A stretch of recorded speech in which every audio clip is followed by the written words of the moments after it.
Before we get into the video, um, I want I would like you guys to give Betty Illustration a follow on Instagram and take a look at some of the products that she's offering. I'm a big fan of supporting Black-owned business, and this is something I want to do for my fellow brothers and sisters. So if you have a business or a line of work that you're trying to promote, I'm not looking for any money or I'm not looking for anything in return. I'm just doing a good gesture so that way I can get you out there and get you on the right path to success. So please give this lady Betty Illustration a follow. She's a female graphics designer. She does really good work. I've seen some of her work, and support Black-owned business. Now, that being said, let's get to the topic of the video. So, in this particular video, we're going to go talk about Ime Udoka, newly minted head coach of the Houston Rockets, who recently dispelled any notion that James Harden returning to the Houston Rockets. Now, we all know Ime Udoka coached the Boston Celtics for 1 year, and he took that Boston Celtics team to the NBA Finals, where they eventually fell to the Golden State Warriors. Into his second year, a situation came up to where he was fraternizing with a unnamed individual within the Boston Celtics ranks, and he was suspended and eventually fired from the Boston Celtics, to where the Houston Rockets ended up making Ime Udoka the head coach after getting rid of Stephen Silas. And this is where we are. Now, before Ime Udoka got hired, the Houston Rockets were looking to bring back James Harden. We all know James Harden has won an MVP. He has taken the Houston Rockets from proverbial nobodies to perennial playoff contenders, only for them to fizzle out either in the semifinals or in the Western Conference Finals. And more often than not, those were against Golden State Warriors teams.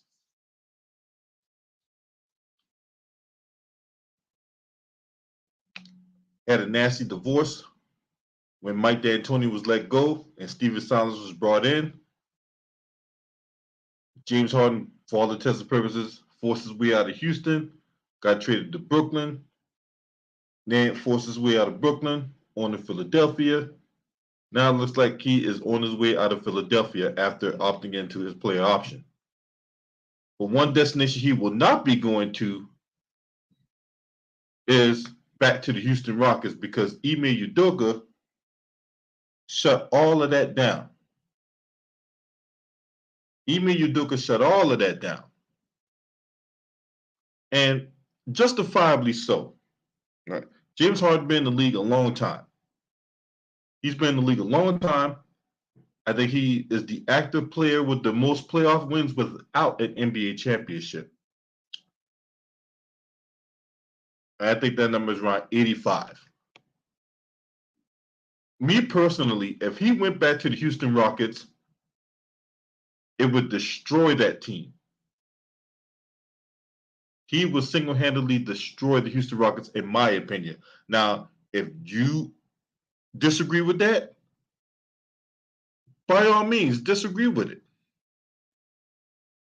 I'm not the end-all be-all of basketball content. I'm just stating something from my opinion. But he does inherit a young team. Very young team at that. And they instead of bringing back James Harden, they signed Fred VanVleet to a massive deal, like to the tune of $130 million. What's up, Josh Johnson? Salute to you, bro. So a coach in Ime Udoka who stresses ball movement and moving without the basketball, you cannot have James Harden on that team if that's what he's stressing. James Harden just does not fit with that of what Ime Udoka is preaching. Ball movement and moving without the basketball. That means guys could be setting screens, guys could be making backdoor cuts to the basket, stuff like that. And then another thing he preaches is defense. That's another thing Ime Udoka preaches. From a team concept and from an individual concept. That means if you gotta help your man, if you get beat, then there's gotta be somebody there to help you out. And on top of that, too, another thing that Ime Udoka preaches is his point guard being smart decision makers, or your primary ball handler being very smart decision makers. That means you cannot be a guy that dribbles into a double team and then force up a bad shot, or you dribble the air out the ball like James Harden do, because that 10 assists per game is misleading. Numbers don't lie, but they always tell the whole story. Numbers don't lie, but they don't always tell the whole story.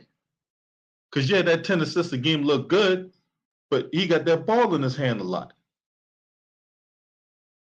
You dribbling the air out the ball, and sure, when you dribbling the air out the ball, one possession you might go down, might throw a lob, and somebody catches an alley. Or you dribbling the air out the ball, and you kick it out for somebody for a wide open three, and they make it, or whatever like that.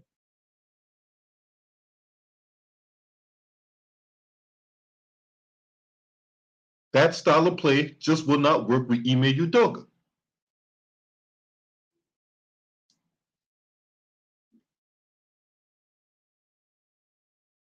That's why they signed Fred VanVleet instead. He's 4.5 years younger than James Harden. He's also a more willing cutter and passer, which is the kind of game that works better with younger, athletic types than somebody just standing around dribbling the air out the ball.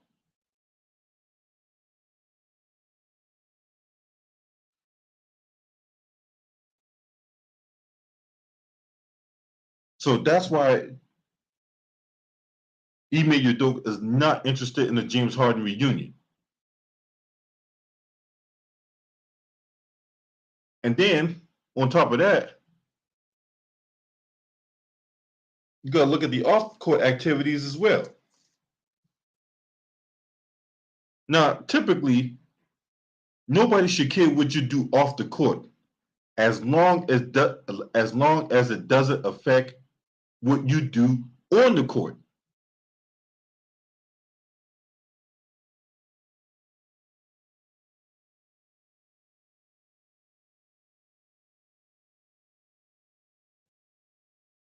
So that's what it is. Ime Udoka's coaching style just will not work with James Harden, and James Harden will not work with Ime Udoka, and especially considering that James Harden has had a history of getting coaches fired. When you talk about Kevin McHale and most recently Doc Rivers. And I can't get for the life of me, how can a star player can go out and play like trash, and yet the coach end up being the fall guy? The coach can draw up the X's and O's, can install a game plan. The star player don't follow the game plan because he doesn't like it. The star player does what he wants to do because he doesn't like it. The star player can miss defensive assignments, commit a costly turnover in a crucial point in the game, but somehow it's the coach's fault.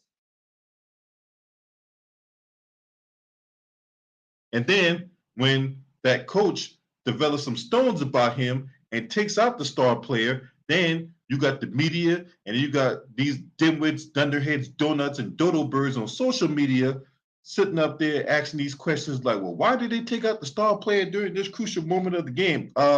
Did you not watch the game? Did you not see what happened? Star player was missing defensive assignments, committing costly turnovers, and as a result of that, the team fell behind and eventually lost the game.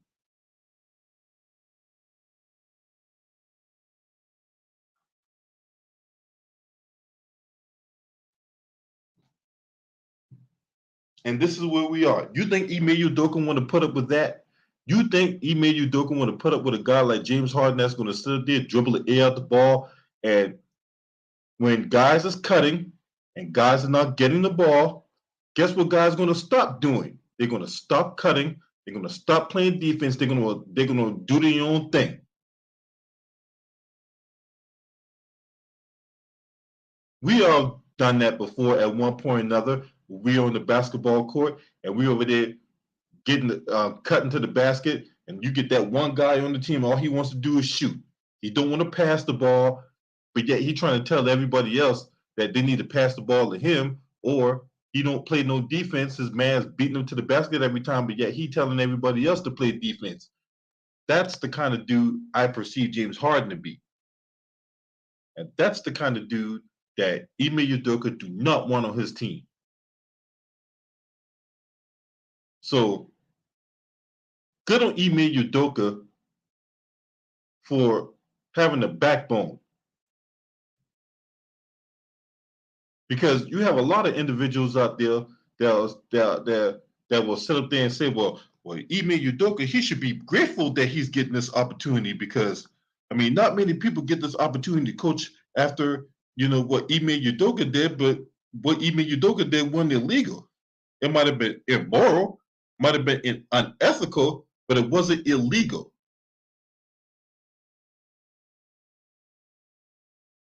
So why not? And then on top of that, if I'm gonna be the guy that's gonna be coaching these players, shouldn't I have an input of who comes on the who's on the roster? Shouldn't I have an input on the roster construction? Because they ain't gonna be the GM that's gonna be coaching whoever. It ain't gonna be the owner that coaches the individual. You bring me in to do a job. My job is to win games. If I'm the head coach, because if I don't win the games, guess what? People don't buy the tickets, and if people don't buy the tickets, people are not coming to the game, which eventually the owner loses money. And if there's one thing the owner does not like more than losing games is losing money. Because if people not coming to the game, they're not buying the food, they're not buying the concessions, they're not buying the merch, which takes the money out of the owner's pocket. And guess what else happens after that? Eventually, that coach gets fired.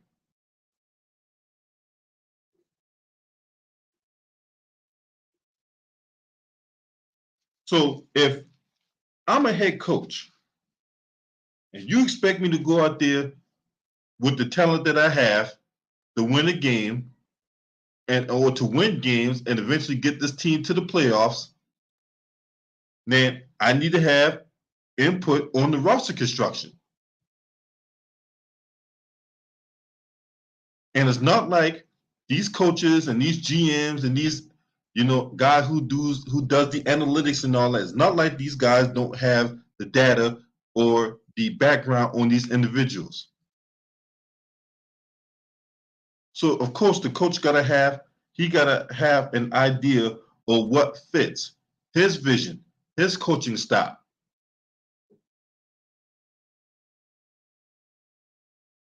And it's incumbent upon the organization to empower that head coach so that way he can make the proper decision without any kind of blowback or backlash or anything like that. And to me, that's what's missing in all of this. Because yes, the star player goes out there and lights it up for the crowd and wins and supposed to bring it home for the team or whatever. But it's that coach, it's the coach that's supposed to put star player in a position to succeed. That means that coach gotta have an idea what are the strengths of that star player and maximize that, and what are the weaknesses of that star player and minimize that. And then there needs to be a sense of accountability across the board. And I pull up an article from the Houston Chronicle, actually it's from heavy.com, that profiles Ime Udoka's aggressive coaching style when the Boston Celtics was on a road trip.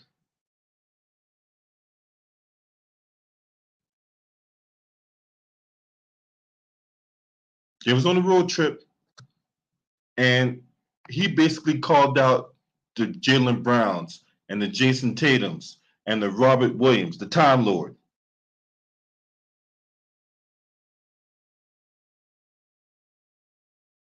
So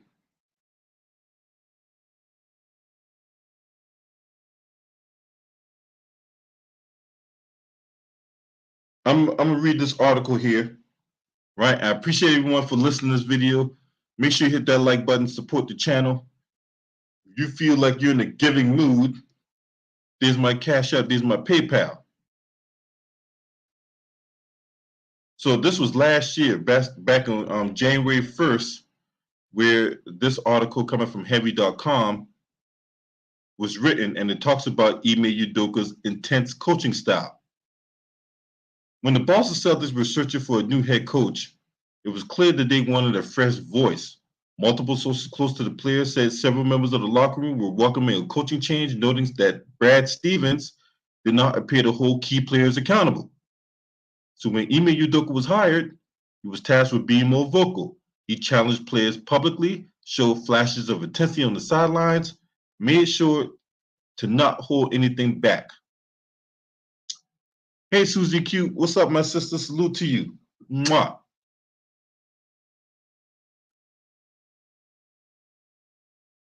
In a recent article from Jackie McMullen of The Ringer, Marcus Smart, who's now with the Memphis Grizzlies, spoke about Ime Udoka's coaching style. Now, the former Defensive Player of the Year revealed that Udoka will often yell at him to be better and that he's perfectly fine with that type of leadership. Marcus Smart would say there are times while I turn the ball over, he'll pull me aside and say, "What the fuck are you doing? Get your team together." And he's good with that. Now other players may not, take that so lightly. Other players might have a problem with that. But for a guy like Marcus Smart, who's a rough rider on the defensive end especially, he cool with that. Now, Smart isn't the only player who appreciates Udoka's intense coaching style. Both Jaylen Brown and Jason Tatum talked about it as well. Brown said that Udoka's patient yet direct approach helped him earn the trust of the team as he treated everybody the same. Brown told the Ringer, or Jackie McMullen, that Ime got them on the same page because there were no tiers. He addressed all of them on the same level. And Jason Tatum echoed those sentiments, saying that the team's early struggles only made them closer because at one point the Celtics were below 500 before they went on that massive run en route to the NBA Finals. So there was this story out about the infamous film session. Udoka held a film session after a disappointing West Coast trip in December. That was during the 21-22 season. He called out players in front of the team, showing them clips of what they'd been doing wrong. There was a montage of Brown repeatedly driving into traffic, turning the ball over. Tatum's was a compilation of failed ISO plays that screamed for an extra pass. The Time Lord, Robert Williams III, sank in his seat as Udoka rolled multiple missed defensive rotations that led to Williams committing needless fouls.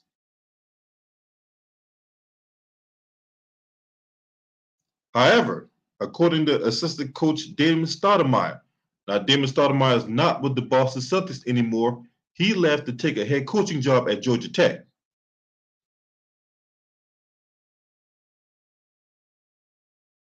Boston did not respond. He meant as the team. They kept on losing until Udoka called them out one final time after a loss to the New York Knicks on an R.J. Barrett game winner. Now, this was the game where the Boston Celtics had a massive lead on the New York Knicks to where the New York Knicks crowd was booing, and you had Julius Randle booing the crowd. And they came back and ended up winning that game. But yeah, Julius Randle, he was on the Knicks shit list for all the wrong reasons. For all the right reasons, I meant to say, because you don't boo the crowd after you playing poorly. But nevertheless, what's up, 3,000 degrees? Udoka said until they forget about scoring and take ownership of the defensive end of the floor, the team is going nowhere. And then the wins flood in. From that point, the Celtics finished the regular season 33-10.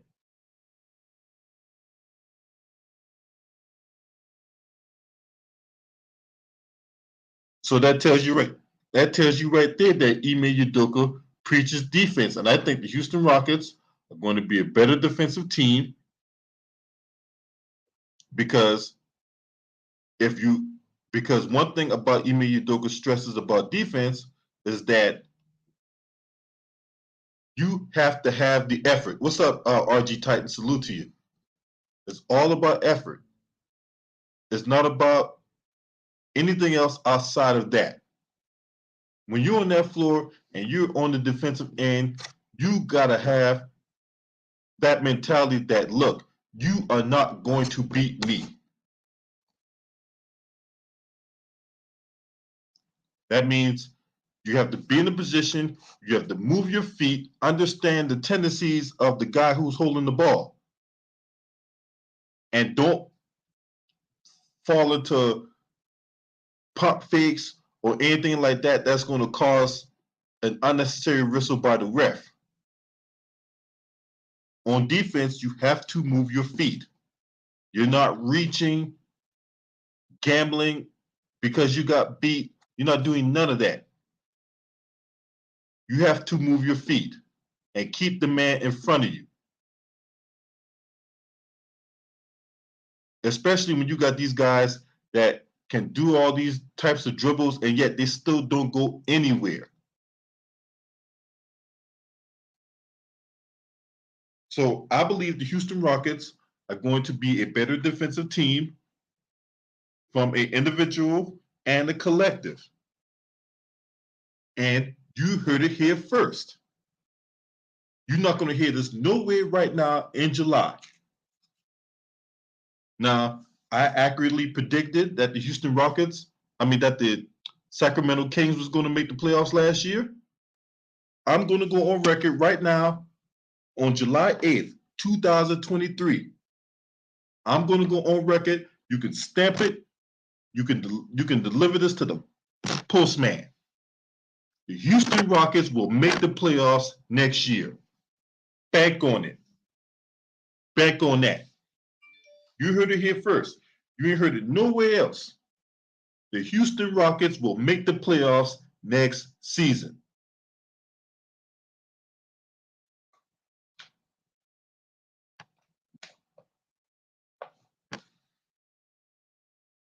That's right. The Houston Rockets will make the playoffs next year, and Jalen Green's going to be better. Kevin Porter Jr. is going to be better. One of those guys like Tari Eason, I like him. There's another guy. There's another guy on that team I really like. Can't remember his name right off the rap, but Tari Eason I really like. Jalen Green, I really like. No homo. And the center, Alfred Sengun, that's his name. I like him too. And then they got a guy, Fred VanVleet, who's not only can provide the scoring to the same level as James Harden to some degree, but he is a willing and able passer. He is a willing and able cutter. So he fits in what Ime Udoka is trying to do. The Houston Rockets are going to make the playoffs next year.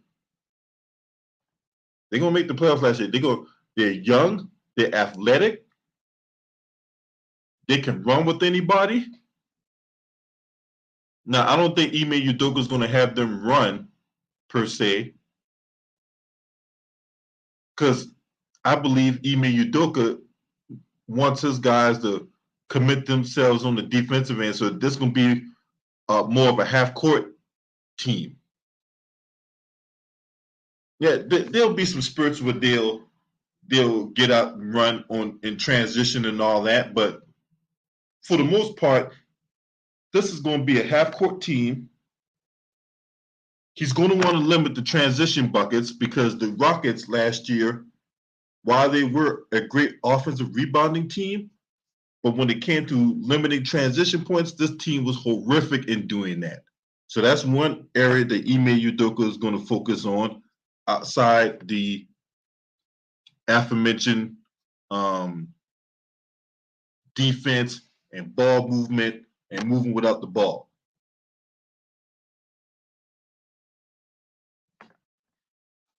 You guys let me know what y'all think. What's your prediction for the Houston Rockets next season? Do you think the Houston Rockets make the playoffs? Or you just think I'm just out here just spouting a whole bunch of nonsensical gibberish early in the morning? If you're not subscribing to this channel, make sure you hit the subscribe button, hit the like button, share these videos on your social media platforms, and I'm going to come back in here because I want to talk about the situation with Jalen Green and Josh Christopher. And I got some thoughts about that. But either way, shouts out to the mighty Lions Den basketball community. This your man. Scream at me. Oh!